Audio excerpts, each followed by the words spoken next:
Hello, everyone, and welcome back to another episode of I Like to Read with me, your host, Rachel Polanski. We got some chaotic energy up in here because we are recording on a weekday. I apologize for the sort of sporadic uploading schedule. As you may or may not know, my producer is my boyfriend Jason, and we've both just been like super busy with work and stuff. And of course, this is more of a passion project than anything. I love him and he loves working on this, but it's not paid, unfortunately. So we kind of, I totally understand, and I say, please make sure this is your last priority. Like, don't worry about it, because I know you guys want it, but it's okay if it comes a day or two late. It's also like super, super warm. I literally didn't do anything this weekend except watch TV, but I just decided, excuse me while I put my hair, so I turn off the AC so it's even more hot. I just didn't feel like recording, and honestly, if I didn't feel like recording, maybe it would have started, maybe it would have been lackluster, not to say that this one's going to be anything fantastic, but I just wanted to give it a little more oomph and energy and give you guys, if you're tuning in, give you what you deserve, which is some at least mediocre to decent content and not mediocre to shit content. So voila. And also I had promised a couple weeks ago that I would talk about my favorite non-true crime podcasts. Completely spaced out on that for the last episode, but I did remember for this one, so I'm going to go ahead and talk about those in a minute. And last but not least, last update is super duper excited to have Andromeda Romano Lax will be in conversation with me in our next episode. If you've tuned into the past couple of episodes, you know that I have mentioned her novels Annie and the Wolves and Plum Rains. I think we're going to be recording that episode around the day that this comes out, so stay tuned for that, and that will come out next week, so subscribe on YouTube and Apple and Spotify if you have not already. I'm going to try not to sweat too much in this. I took a shower before this, even did my makeup and everything. Also, again, shout out to Kensington Boutique in Stillwater, Minnesota. I think that's right. This is a tank top from them. My friend Addie, also a friend of the podcast, works there and hooked me up with this cute piece. So thank you, Addie. All right. So most of the podcasts that I listen to, about 85 to 90% are true crime or true crime related in some capacity. These 5 are not, although I guess there's the caveat that one is, but not in the same sense that the other ones are. We'll talk about that in a sec. So the first one that I always go to when someone's like, what's a podcast I should listen to? And they're not looking for a true crime, whatever, is the U Up. U space UP question mark. That's a Betches podcast. If you're not familiar with their site, they're just sort of like a lifestyle. They started as a blog, and now they're like a whole company, and they have podcasts and advice, and they write articles, and they have books, and they have Instagram things, and they're really hopping. So I've been listening to this podcast for quite a few years. So one of the hosts is Jordana Abraham. She is one of the co-founders of Betches, and then the other host is Jared Freed, who's just a comedian who I had no idea who he was until this podcast. Now I'm obsessed. And I've been listening pretty much since the beginning, so it's been really awesome to see not only the podcast evolve and really take shape and form. They have a pretty set routine with different segments at this point, which I think works a lot to its advantage. And Jared and Jordana themselves have gone through personal relationships. They share quite a bit about themselves. It's a dating podcast with comedy aspects to it, but it's unscripted. It's very just real advice, your big brother and your big sister. Jared's in his mid-40s. I'm sorry, Jared, if you're listening. Jared's in his mid-30s. Jordana's in her, I think she just turned 30, so she's in her early 30s. I think when they started the podcast, Jordana was in a relationship, Jared was single. Fast forward to 3.5 or however many years it's been, maybe 4. I don't know, that would be crazy, but I would believe it. And Jared is in a serious relationship living with his girlfriend. And so it's been really awesome to just see the evolution of their relationships. They're both very candid and open about sharing on the podcast. There's emails that listeners write in. They do an awkward sexual encounter every week. Every so often they'll have a guest, whether that's a celebrity, or someone of note, or they've had some doctors on the show to talk about the more biological, sexual, or psychological components of dating. Wow. So even, whatever stage of dating you're at in your life, whether you're single and ready to mingle, single and not ready to mingle, you're in a complicated thing, you're with someone in a serious relationship, you're married, you're asexual, whatever, I mean, you can kind of listen to it in whatever order you want. But I do, if you have some serious time and commitment, recommend starting from the beginning, or at least like catching on now and listening from the starting point, because it's just so fun. And every time that they put out an episode, which used to be once a week, and now they've evolved to having their weekly episode and like a little Sunday bonus special, which is like sometimes even longer than the length of these ones, but their regular episodes are usually about an hour to 2 hours. It varies. So really love them. Been a long time listener. Saw them live actually in Los Angeles a couple years ago. That was awesome. Like literally laughing out loud. They did a live dating app makeover. So there's like an improvisation element to it too. Like you never know what you're going to get and how real people react. And of course, dating and sexual and relationship stuff is always a very sensitive by nature topic, so you never know what you're going to get. Love that one. The next one that I love is a newer one. I think it's only been out about 6 months, definitely less than a year old. It's called I Saw What You Did. It's part of the Exactly Right network. Exactly Right has was started by Karen Kilgariff and Georgia Hardstark of My Favorite Murder. Love that podcast. I think that was actually the very first podcast that I listened to that started my podcast journey when I first moved out to Los Angeles and realized I was going to be spending a lot of time in the car. They've evolved too to start their own podcast network, which is awesome. They have some true crime things, but they have a bunch of comedy and other random things. One of those comedy random things is I Saw What You Did. The hosts are Danielle Henderson and Millie DeCherico. And they're just two friends talking about movies. They have a different theme every week, which is like a really random theme, like, hot. Like they did a whole month or like a whole contest thing of like, is it actually, words don't come easy to me. How can I find a way? Okay, anyways. They had, they do like a whole, like, is it good or was I horny? Like, as in, like, is it actually a good movie or did I just think it was good because the actors were horny?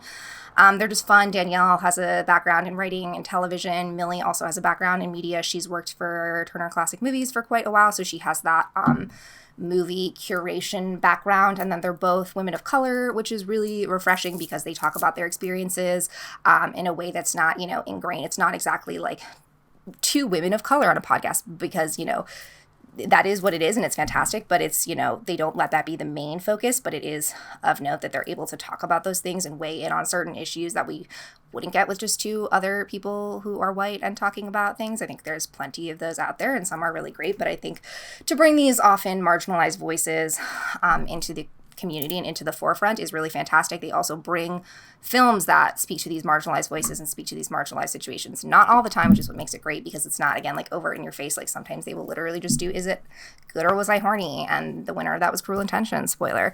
So that's really fun. Again, it just feels like hanging out with some friends. And I love when there's two people on a podcast and they have a really good banter and the friendship. And they include anecdotes about their personal life. And it's been fun just keeping up with them and seeing what they're doing and talking about movies. And I haven't even seen most of the movies that they talk about, but they do really good, like spoiler free, or at least like without giving away the ending. So for the movies I haven't seen, I will go back and like watch some of them, but it's just fun to listen to them talk no matter what they are talking about. Okay. And next we have Eating Alone in My Car. Eating Alone in My Car is an OG fave as well. I've definitely talked about that a few times on the podcast. That's my girl, Melissa Broder. Definitely like a little more niche recommendation, not because it's not wonderful, but like if you're not familiar with her work or if you're not familiar with this So Sad Today sort of droll, ironic, but not ironic. It's literally just her eating alone in her car, no editing, just her thoughts. She just had Milk Fed come out, which I talked about on the podcast. She talks about her life and musings. Sometimes she'll do more like targeted episodes about stories or other larger oeuvre, but for the most part, it's just her eating alone in her car and rambling. And the low effort sort of like aesthetic really works and just sounds like I'm in her car with her chilling, and she's very raw and candid and just like shares when she wants to and what she wants to, and I love that one. Next is Musicalsplaining with Kaveh Taherian and Lindsay Ellis. Lindsay Ellis is a author who I've mentioned on the podcast before for Axiom's End, and Kaveh Taherian is a friend of hers who just works in the media world, and they come out exploring and talking about musicals, which are a love of mine, from a really cool angle where Lindsay is someone who has studied musicals, both from a personal love and just has always loved theater, but also from an academic perspective. So she really has both lenses and both eyes on it. Quade is a self-admitted musical not lover, so he's going into it with like a completely fresh eye at the beginning of the podcast, which I think has been out for a couple of years now, but they do like seasons, so it's not, unfortunately, every week. It's sometimes every other week or whenever, but when they come out, they're gems, and I get that it takes time because you have to watch the movie, or I guess the first season was actually before COVID, they were going to the Broadway shows before they shut down. So they would do a little like pre-show talk. They would go and see the show, and then we would get their reactions, and more than just their reactions, but like their dissection and the history of it. So most of them I had seen, especially once they've shifted to the movie musicals for their second season, which is out now. But again, even if I haven't, it's like it made me want to see the shows. It made me want to see a show. I was supposed to see Mean Girls on Broadway before the tickets were booked for like April of 2020. I was super stoked. Mean Girl, I hadn't like felt a passion for a new musical in a long time, or like at least a new musical. There's often musicals that are new to me from like maybe 1970, and I'll be like, whoa, like when I discovered Hedwig and the Angry and Shamir 5 years ago. I mean, it's been out since the late 90s, and God, I wish I knew about it sooner, but I'm glad I have it in my life now. It's just like one of those ones that I got really obsessed with. I don't know how it first came into my life. Maybe like some YouTube video or something. And of course, I always loved Mean Girls, the movie. Who doesn't? And then the songs, I just started listening to them. I literally started watching like taped productions, like someone who snuck a camera into the show and taped the whole thing and put it on YouTube, and it's shitty quality. So I basically memorized like all the songs. I was so excited once it finally, I knew I wasn't getting to New York and Broadway anytime soon, but I was like, when it comes to LA, when it comes to the Pantages, I will definitely see it. Bought tickets. It was a month after COVID. It got canceled. I don't know when or if it's coming back. If it does, I would love to see it. Who knows? Musicalsplaining. And last, but certainly not least, we have Scam Goddess. So I said it, not true crime. And while Scam Goddess talks about scams, which are crimes, it's a comedy podcast. I mean, there's no way around it. It's hosted by Lacey Mosley, who's just a fantastic Black woman who talks about scams. Every week she has a different guest on. So again, it's like that fun camaraderie between her and sometimes someone she like doesn't even really know. I don't know how they get their guests, but they're always really fun and like random people. Sometimes people sometimes people who are like more fringe comedy, which is super cool. There's a historic hoodwink every week. So sometimes it's like more known, like she did a Caroline Galloway episode, which got some backlash. She did some, there's like the Nigerian prince ones. And she also gets in about scams, and it's just her reacting, and she's hilarious, and she has a background in improv and comedy, which definitely shines. Sometimes she doesn't know the information or the scam ahead of time, which like I totally get. It's not scripted, but she's sort of like retelling or telling the scam that's been researched and presented to her, and sort of like then she can do what she wants with that. And she's oftentimes experiencing the crazy twists that come with scammers at the same time that we are. I'm just also going to make sure that this is recording, because that would be a real shame if it wasn't. So hold on one moment. So those are my top 5 podcasts that are not true crime. Yes, scams are technically true crime, but usually there's never any like murder or killing, and scamming is a crime. It will get you sent to jail, especially if it's a large fraud thing, and you're oftentimes inadvertently causing harm or crime, and that can lead to the death of somebody else. But it's very she also doesn't she gives props to them, but also recognizes that like this isn't good, and like we've all been scammed, and we've all been scammers in some way or another. So like this show is for everyone. Without further ado, though, you're not here for podcasts. I hope you are, though. And if you do want to know my top true crime podcasts, leave me a comment or let me know in some form or another, and I can definitely do that. I just don't know if it's of interest. I figured that we could do something a little more niche since it's a broader audience here. But without further ado, let's get into this week's 5 books. First up, we have Dog Flowers, a memoir by Danielle Geller. So this is a book about a young woman who was raised on a reservation in Florida, I believe. Yeah, a Navajo reservation in Florida. She clearly has gone through this traumatic childhood and has this traumatic past with her parents, returns home after her mother passes away, and is sort of then going through all of her belongings, and that forces her to reckon with her whole life. So it starts with that enticing incident. Is it inciting or enticing? I never incite. It starts with that, the incident that sets everything off, and from there sort of goes down the archives of her mother and her memory, with her life, the different paths also that sort of led her mother there, that led her to get out of the reservation, but also the demons that she had to deal with to go through that. I think also a lot of it, doesn't actually take place on the reservation, but it shows how growing up there or living there for even any, extended period of time can have reverberating effects on someone's life. And there is literature about Native Americans and about reservations, but there's not enough. And there's definitely not enough about the women, especially. And there's not enough about the women where it's a story where it's not, of course, there should definitely be more recognition put towards the many Indigenous women who have, gone missing or have been murdered and their cases are unsolved. But I think it's also refreshing to hear about a woman who can overcome all of that and sort of look at and revisit her life with a tinge of hope. And also, of course, trigger warning, there is abuse, there's, rape, there's sexual assaults, there's alcoholism and addiction. But it's all... that's her reality and that's her life, and none of it is glamorized. It's definitely, she has a way with words and it's prosaic and beautiful. It's, which makes those sort of hard, uncomfortable subjects a little easier to digest. So I definitely think, if you're into memoirs, if you're into learning about marginalized people, especially the Native American people, if you're into prosaic, uncomfortable topics that'll really stick with you and make you think, then check this one out. Speaking of true crime, this is not true crime, but it is a crime, and it's a crime novel. The next one is The Jigsaw Man by Nadine Matheson. So this one, I didn't know it was British, but it's British, and it was very cool. It reminded me, of the Happy Valley and Broadchurch and all those, British procedural novels. So The Jigsaw Man. So the Jigsaw Killer was a famous serial killer who was caught by, what's her name, DI, Detective Inspector Angelica Henley.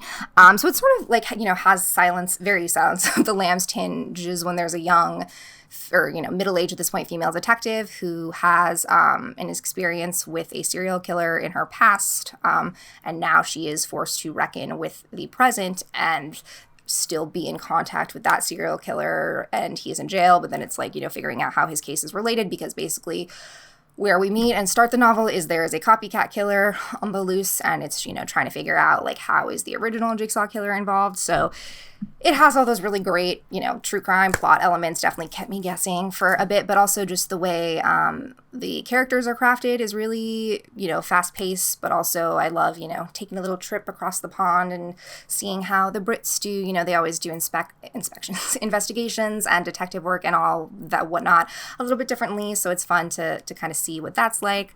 There's also, it's fun. It's Inspector Angelica Henley #1 on Goodreads. So I'm hoping that there's more to come from this series. So if you're into sort of definitely, it's not for the faint of heart again, but it's fiction at least, and you know what you're getting into with a crime novel more or less, whereas sometimes, true crime or memoirs or things based on real stories can have like, oh my gosh, this is happening and it's not fiction. That's horrifying, but at least knowing that this is fiction, can give you a sense of reassurance if need be.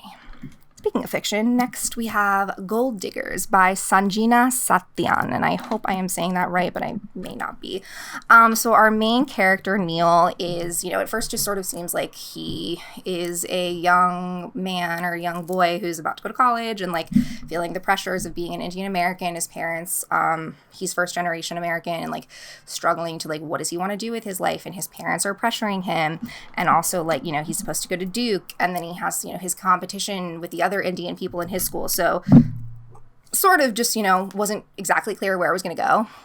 And then it turns out that he, by chance happens to, at a party that his neighbor Anita is having, find that the reason that she's been so successful and able to get by so far in life is because they melt down this gold and drink this elixir that's supposed to give them power. And what's so cool about this serum is it's like, it's not just like it automatically makes you stronger or better or whatever, but it's like for each individual person, like you think about what you want and what's supposed to give you power. And then this serum is supposed to help fulfill it.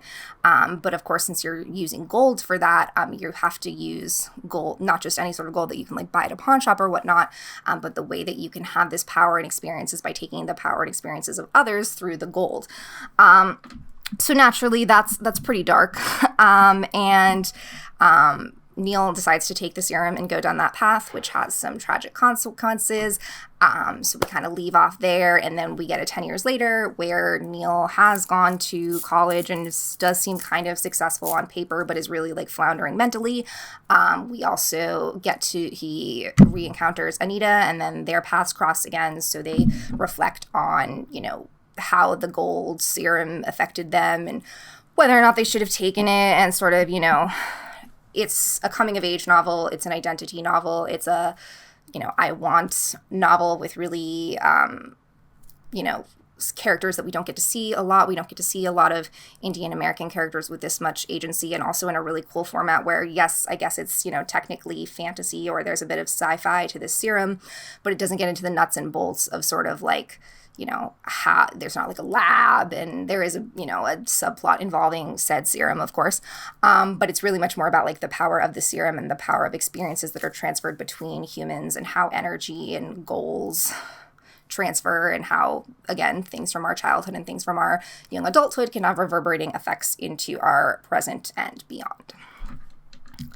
And next up, we have a double feature. So we first have She's Too Pretty to Burn by Wendy Heard. And then the next book I'm going to talk about, so I am sneaking in 6 books. This is a long episode, people. I hope you enjoy that. So this first one I read, it's a young adult novel. Really enjoyed it. Read it pretty quickly. Yeah, it's a young adult novel, and it just read really fast, and it was fun. And then she's written a couple other things, one of which I had read, but I had not read The Kill Club, and The Kill Club came out. We'll talk about that after. So first, She's Too Pretty to Burn is a young adult novel. I guess it is sort of inspired by The Picture of Dorian Gray, which I have to confess that I know of the title, and I know it's famous, but like I really don't know too much about it. So I'm going to profess my ignorance off the bat. This is a young adult noir queer thriller, which is like super dope, because also, so the two main characters are women, or young women. They are young adults. And while their relationship is problematic, and while their path that they take is problematic, it's not because they're queer. Like, their sexuality has nothing to do with it. It's just because about like the volatile nature of the group and the relationship they get involved in. So Michaela, who goes by Mick, very lonely, very fragile and broken, like literally hates getting her photo taken, like cannot stand it because her mother is a model, and she's just like has a lot of issues with her body. She's a swimmer. I totally get it. Encounters a young girl named Veronica. And Veronica is a photographer and happens to take a picture of Mick. Mick is unaware of this. The photo blows up and basically has effects that not only tie together their friendship and subsequent relationship, but also gets them involved in this sort of like artistic, like environmental terrorism group, basically, like disguised as art installations. And that really rapidly escalates from, sort of petty, fun teenage crimes to much more serious things. So that, combined with the dual perspectives of their relationship, like I said, it's really awesome to see a queer relationship that is, dangerous, but not because they're queer or not because they have parents that are against them or whatnot. Like, it's totally accepted from the beginning. It's just because of other lies and other dishonesty. So I really enjoyed that one. And then I guess I think I liked The Kill Club just a little bit more, and maybe that's because The Kill Club was written for adults and She's Too Pretty to Burn was written for young adults, but like they're also just different stories, and I just happen to enjoy The Kill Club one more. So as the title kind of states, what happens in Kill Club stays in Kill Club, also by Wendy Heard. It is similar to a book, I don't know if I mentioned it I think I read it before the podcast started, actually, The Chain. But it's basically, so our protagonist, Jazz, has a foster brother. She is graduated to being an adult, technically, and out of foster care. But her brother lives with their foster mom and is basically abused. He's diabetic. He can't get his insulin, and she is just sort of at her wit's end. She's barely able to survive and support herself, but she wants to make sure that her brother can get his life and have the best life for himself. So she's not really sure what to do. While that's happening, there's also a serial killer loose in Los Angeles and killing people at prominent locations, but it's not really sure like how they're dying. It's not really sure why they're dying. It's like a variety of people. There's no real suspect. Jazz then gets a phone call saying, if you go kill this person, then we'll make sure that Carol, who's the abusive mother-in-law, or abusive foster mom, we'll make sure that she gets taken care of. So it's basically a chain of, we know this person's problematic and we get it. Excuse me. So we're going to take them down. But in order for you to do that, we need you to take care of someone else. And so naturally, that gets quite messy because while it seems like a foolproof, strangers on a train system, unblocked number, they also use syringe poison to inject people. So like that's pretty, stealthy and easy murders. Naturally, it gets messy. Naturally, the chain and the kill club is sort of, it's not as cut and dry as it seems, which I won't give away, but it's suspenseful. It's fun. You immediately have this attachment to Jazz, who's just like a young woman trying her best to make the best of a really awful situation. You totally understand all of her motivations and understand, would you do the same thing in that situation too, is really what Wendy Hurd is really great at, putting you not only with Jazz, but the other people in the situation, the other people who are killed or be killed, like, what sort of people deserve to live. There's definitely like a Dexter element to it. But of course, no one can play God and eventually consequences can catch up to you. So if you're into a fast-paced, fun thriller that's a little more adulty, but they're both, like I said, great, check out The Kill Club. And last but certainly not least, we have The Five Wounds by Kirstin Valdez Quade. This was, again, just I've talked about multi-perspective novels. I'll talk about them again. I love them, especially when they're multi-generational, they're multi-perspective. In this instance, most of the stories are happening at the same time. Sometimes the stories happen all over the place with times and they intersect in different ways. This is about a family who lives in New Mexico and the way that they just like struggle to make it through this really awful year. Angel, we start out with her. She's a young teenage mom. She just had a baby at like 15 or 16. She is struggling to like make sense of her identity and life in the world while also raising this child. She attends this sort of sponsored program for young mothers. Her teacher there ends up becoming involved with her father because Angel's father also had her at a very young age. So we get his perspective and his entanglement with the teacher named Brianna. And then also Amadeo's mother is diagnosed with cancer and hides that from the rest of the family. So she's going through that. So they're all just going through their own struggles and they're going through things differently. But their stories all intersect because they're a family and because they have different people and they have different milestones. It is a debut novel, but it reads like someone who has an extreme, I think she's written a book of short stories before, so it's not her first published piece of work, but it is her debut novel, and it reads beautifully. It's heavier, but also like leaves you with hope and immerses you into this family, puts you right next to all of them. And it's, she writes like someone who's got a real command of the literary world. And I'm super excited to see what comes next with her. So for anybody who's into multi-generational, multi-perspectives, about parental relationships, we've got multiple different kinds of parental relationships in this, multiple different kinds of love and affection and commitment to what you would do for your child and for yourself. So this was a longer one, but I hope you enjoyed listening to me blather. I mean, I know the interview ones are longer than this, but I don't have to talk the whole time. It does feel just like intimidating to sit here talking for like 40 minutes or however long it's been. So stay tuned for that Andromeda Ramona Lax interview. Check out some of the podcasts that I mentioned. Let me know what you think. Let me know if you checked out any of these books and what you're reading. And until next time, stay reading. Bye.